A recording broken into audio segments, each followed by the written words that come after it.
Class 8th आपका first chapter complete हो गया है ध्वनि। अब सेकंड चैप्टर कराएंगे हम। फर्स्ट चैप्टर के क्वेश्चन आंसर भी कंप्लीट हो गए हैं। अब सेकंड चैप्टर कराएंगे हम लाख की चूड़ियाँ। इसके लेखक हैं कामता नाथ। इस चैप्टर में 6 पैराग्राफ हैं ऐसे, ठीक है। तो उसको दो दो दो दो दो करके मैं 3 पार्ट में मुझे इसको बनाना पड़ेगा। लेंथी चैप्टर है। इसका भी परिचय सुन लो क्या है। प्रस्तुत पाठ में मशीनों के अधिकाधिक प्रयोग से उत्पन्न दुष्प्रभावों का हृदय स्पर्शी वर्णन किया गया। यानी मशीनों का आजकल अधिकाधिक प्रयोग हो रहा है ना, उनका क्या दुष्प्रभाव पड़ा है हमारे जीवन में, उसका वर्णन बताया गया है। मशीनों के बढ़ते प्रयोग को एक और जहां विकास का सूचक माना जाता है, यानी मशीनों से क्या हो रहा है, हमारे देश में विकास हो रहा है, वहीं दूसरी ओर लघु एवं कुटीर उद्योगों पर कितना बुरा प्रभाव पड़ रहा है। लघु उद्योग, जो छोटे छोटे उद्योग, कुटीर उद्योग, जो घर में जो लोग काम करते हैं, उन पर बहुत प्रभाव पड़ रहा है। यही इस पाठ का वर्ण्य विषय है।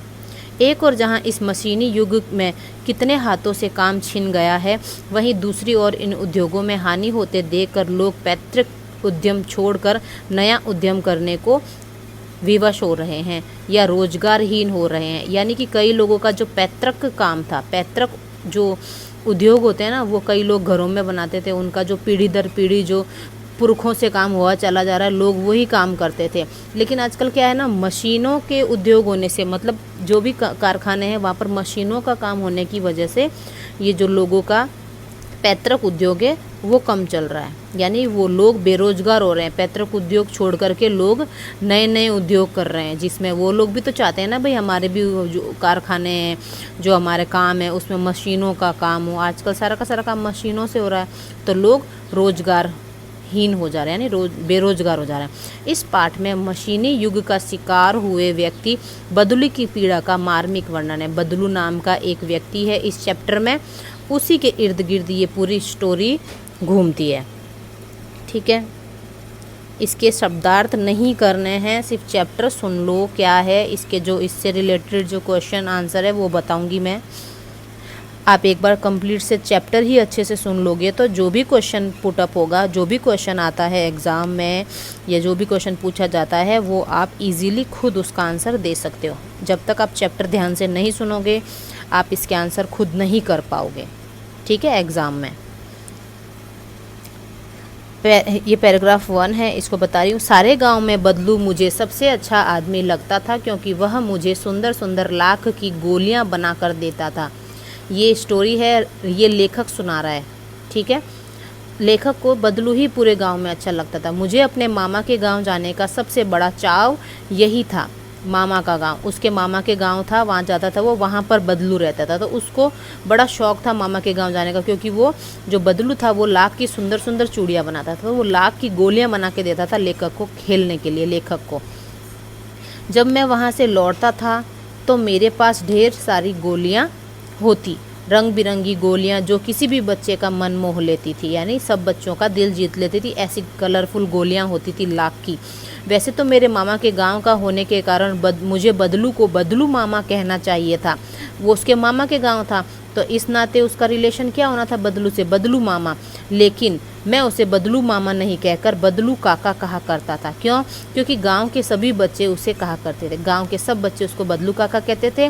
वो लेखक के गांव में रहता था तो उसको बदलू मामा कहना चाहिए था, उसका रिलेशन क्या होता है, मामा का बन जाता, लेकिन वो सारे बच्चे उसको काका कहते थे तो वो भी उनको काका कहता था। बदलू का मकान कुछ ऊंचे पर बना हुआ था, हाइट पर। मकान के सामने बड़ा सा सहन था, उसमें एक पुराना नीम का वृक्ष था, आंगन था। उसी के नीचे बैठकर बदलू अपना काम किया करता था। बगल में भट्टी दहकती रहती जिसमें वह लाख पिघलाया करता था। भट्टी होती है ना आग की, वो जिसमें वो लाख पिघलाता था। सामने एक लकड़ी की चौखट पड़ी रहती थी, मतलब वहाँ का सीन बता रहा, वो इमेजिनेशन कर लो। सामने एक लकड़ी की चौखट पड़ी रहती थी जिस पर लाख के मुलायम होने पर वह उसे सलाख के समान पतला करके चूड़ी का आकार देता था। एक सरिया होता है ना, उसके जैसा पतला पतला वो बनाता था करके, गोल गोल पीट पीट के, फिर उसको चूड़ी का आकार देता था। पास में 4-6 विभिन्न आकार की बेलन नुमा मुंगेरियाँ रखी रहती थी। मुंगेरी ये होती होगी, ये बेलन की, इसमें ये ना बेलन टाइप की है ना, तो इसमें ये चूड़ियाँ डाल के उसके साइज़ का बनाता था। 4-5 होते हैं ना साइज़ के, 2 नंबर 2.5 नंबर ऐसे करके साइज़ होती चूड़ियों का, तो उसके हिसाब से 4-5 सलाखें ये थी मुंगेरियाँ, जिससे वो जो आगे से कुछ पतली और पीछे से मोटी होती थी। ये आगे से मोटी है, पीछे से पतली, इसमें चूड़ियाँ का नाप साइज़ पता बनाते हैं। मतलब लाख की चूड़ी का आकार देकर वह उन्हें मुंगेरियों पर चढ़ाकर गोल और चिकना बनाता था। तब एक एक कर पूरे हाथ की चूड़ियाँ बना चुकने के पश्चात वह उन पर रंग करता था। यानी इसमें साइज़ होती है, इसमें डाल के ही साइज़, इसमें साइज़ होती है, इसमें डालकर ही साइज़ बनती है। जैसे देखो आगे से चौड़ी है, पीछे से पतली है। अब ये पैराग्राफ कंप्लीट हो गया है। अब इसमें आएंगे आपके थोड़े क्वेश्चन है 4, ठीक है। तो इन क्वेश्चन को करना है कॉपी में, पैराग्राफ नहीं लिखना है, ये डायरेक्ट आंसर ही लिखने हैं आपको, ठीक है। अर्थ ग्रहण संबंधी प्रश्नोत्तर, इसकी हेडिंग लगानी है। उसके बाद प्रश्न 1 करना है, पाठ और लेखक का नाम लिखिए। इसमें पाठ का नाम और लेखक का नाम बताना है। पाठ है लाख की चूड़ियाँ और लेखक है कामता नाथ। इसको एक मतलब एक ऊपर और एक ये लेखक का नाम इसके नीचे लिख सकते हो। सेकंड क्वेश्चन है, लेखक बदलू को बदलू मामा क्यों नहीं कहता था। देखो अब आपने सुना हुआ है तो आप अपनी मर्जी से भी इसका आंसर दे सकते हो। गांव के सभी बच्चे बदलू को बदलू काका कहते थे, इसलिए लेखक भी बदलू को बदलू काका ही कहता था, ठीक है। थर्ड वाला है, बदलू का कहाँ और क्या काम करता था। अब बदलू लेखक के गांव में लाख की चूड़ियाँ बनाने का काम करता था, ठीक है। भट्टी क्यों दहकती रहती थी। भट्टी दहकती थी ना, उसके आगे वो लाख पिघलाता था, तो इसमें लिखना बदलू भट्टी में लाख पिघलाकर चूड़ियाँ बनाता था, इसलिए भट्टी दहकती रहती थी, ठीक है। इस पैराग्राफ के क्वेश्चन आंसर हो गए हैं, कॉपी में करने। अब सेकंड वाला पैराग्राफ सुन लो, ध्यान से सुनोगे तो आराम से क्वेश्चन के आंसर खुद ही दे पाओगे। सेकंड पैराग्राफ है, बदलू यह कार्य सदा ही एक मचिए पर बैठकर किया करता। मचिया नहीं होता, माचा, जो बहुत ही पुरानी थी। बगल में ही उसका हुक्का रखा रहता, जिसमें वह बीच बीच में पीता रहता था। हुक्का पड़ा रहता था उसके पास। गांव में मेरा दोपहर का समय अधिकतर बदलू के साथ बीता था। किसका समय, लेखक का। वह मुझे लला कहा करता था और मेरे पहुंचते ही मेरे लिए तुरंत एक मचिया मंगा देता था। मैं घंटों बैठे बैठे उसे इस प्रकार चूड़ियाँ बनाते देखता रहता था। लगभग रोज ही वह 4-6 जोड़े चूड़ियाँ बनाता था।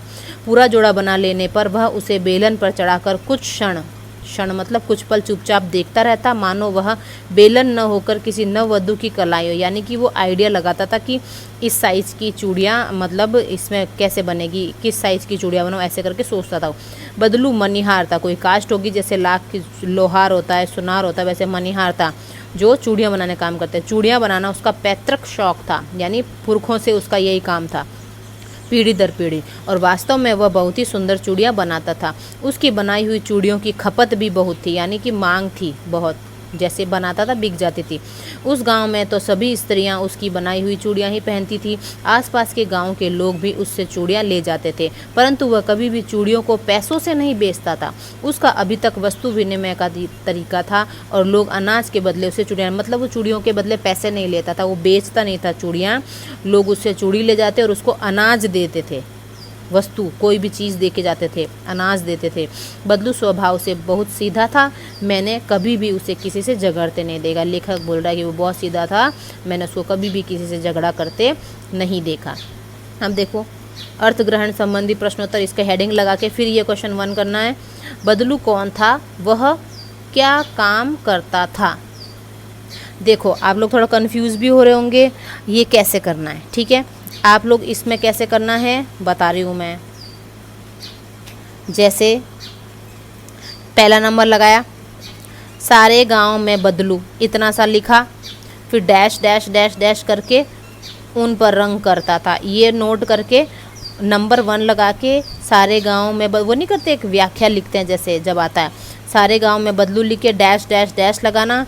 उसके बाद वह उन पर रंग करता था, ये लिखने के बाद में ये क्वेश्चन यहाँ से शुरू कर देना अर्थ ग्रहण से, ताकि आपको इससे पता चलेगा कि ये हमारे इस पैराग्राफ का ये आंसर क्वेश्चन है, ठीक है।